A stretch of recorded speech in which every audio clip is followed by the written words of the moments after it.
Hey there guys, Noah here, and welcome back to another Vanguard discussion video. Today, I'm going to go over my takes with the Shiranui Crest and kind of see what the implications are for both Standard and Premium. Because I feel like there was a lot of interactions that were probably unattended for Premium that are just now suddenly available because why the fuck not? And certain cards probably should get hit now because of this crest. So, I will say, I was expecting it to be either way more powerful or way more nerfed. However, I think this is a pretty fair balance, especially in Standard, where the power level is typically lower. And so, I definitely think that Makutenbu is pretty balanced out, considering what its initial effect was back in G, where it would give the Dominating Unit +3 for every face-up card in G-Zone.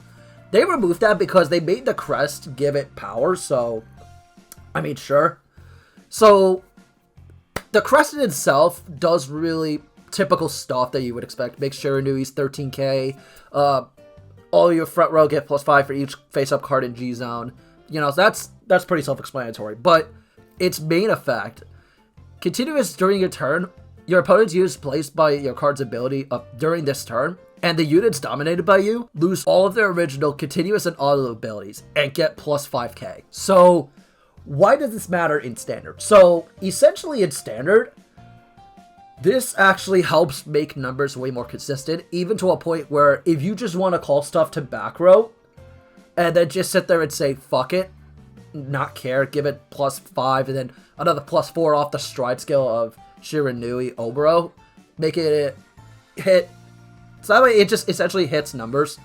And honestly, it's very solid. Like, I expected it to be way more nerfed. Honestly, I didn't expect it to give it power. Like, straight up, I expected it to just make it lose all the abilities, and that was it. But honestly, I think this makes it somewhat fair, at least somewhat. But essentially, they went about and did this, gave it the Messiah treatment, and I think that's fine because I think there would have been a lot of ruling complications if they didn't. Like, hell, there were already a lot of ruling complications with the initial reveal. For a lot of people who are coming into Standard, they're probably a little more confused, and so they probably needed to simplify it in a way that doesn't completely break the game in half, but makes it so that way Shiranui is still pretty good. So, essentially, in Standard in particular, thanks to Makutenbu, you're generating at a bare minimum 5 attacks. However, if you throw in Verena Esperadilla into the mix, that's essentially 7 attacks right there. So you do Dominate, +4, then another +5 because of the crest, swing a Divan, activate Makutenbu, repop the skill, dominate it, swing again, retire it, then because of how the crest works, normally with these flip-up effects for Standard, they've been doing it so that way it happens mid-battle, but this is during main phase. So your front row is gonna get a +5 regardless of the circumstance at the bare minimum, and that's huge. Because this essentially means that Verena Esperadilla, assuming you have it on the board, already has the +5 from the crest effect, so yeah, I don't know how I feel about that. Like, honestly, I feel like it should still have been, like, during the battle that it attacks, you activate the effect and then do it, because now you're just setting a precedent for Luard to, like, kind of just do its own thing, and if they give this the special treatment but not Luard, I would actually be genuinely surprised. But regardless of my initial takes with the crest in itself, I think for Standard, this is pretty balanced for the most part.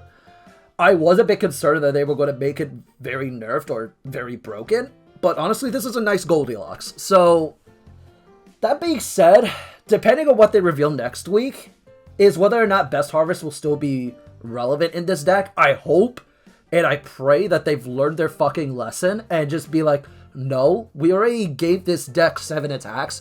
We don't need to give it a fuck ton of a draw engine.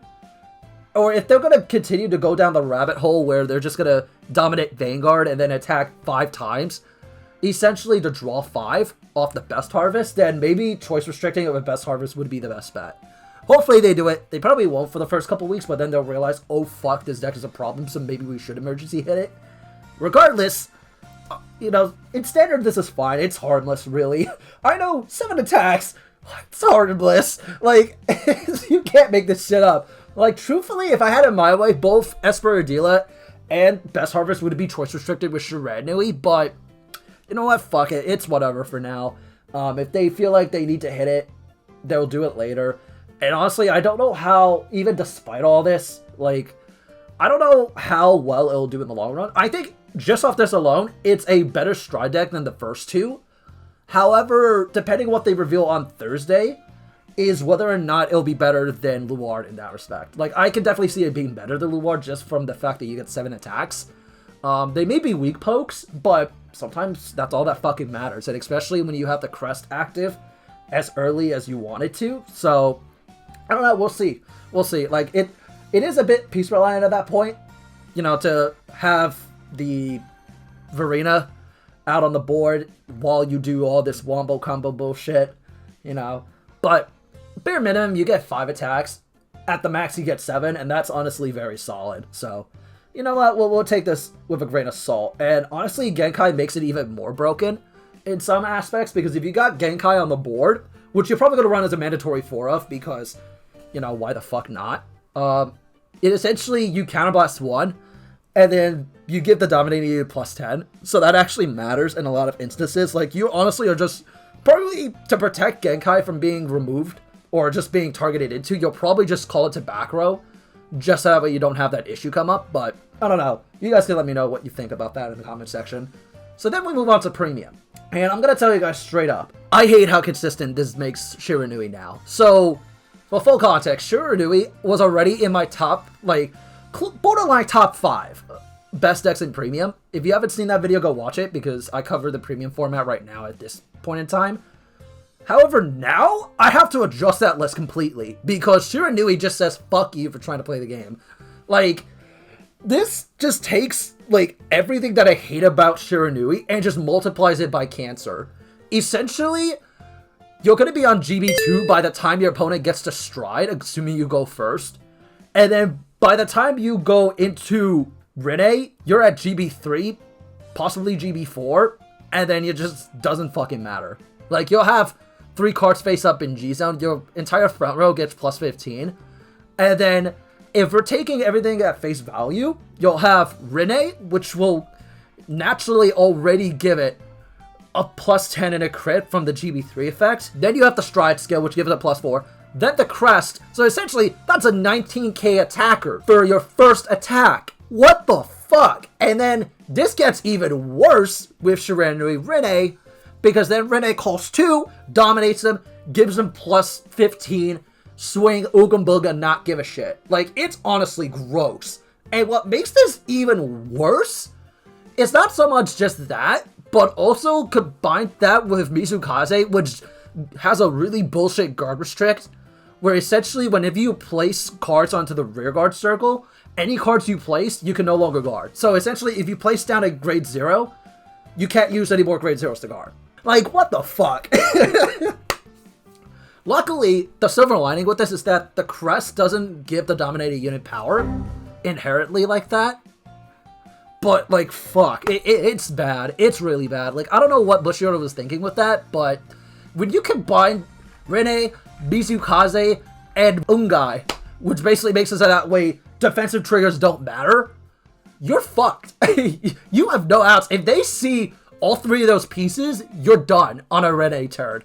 Because OT won't be able to activate that way. You'll get the drop, but that's about it. You don't get to increase or decrease the power or whatever the fuck. Like, you're done. Like, there's no way to get out of it. OT may help you in the long run, sure, because it's 1 less damage, but that's all that it's doing for you. Like, you're still eating a fuck ton of attacks, and God forbid, like, you're just done. There's no getting around that. And I could also see a world where they'll sit there and purposely just do Mugen Lord and just say fuck you, even if, like, Rene isn't enough. Yeah, no, this is just as bad, if not slightly worse than Jamie Okongo and Rene. Like, this is just, like, giant fuck you for trying to play the game. Like, not even try to cap. But yeah, let me know what you guys think in the comment section. Do you think I'm right on the money on this? I'm gonna be making another video later covering Luard when that gets revealed on Thursday. But I'm just curious about your takes. Till next time, this is Noah, and I'll catch you guys later. Bye, everyone.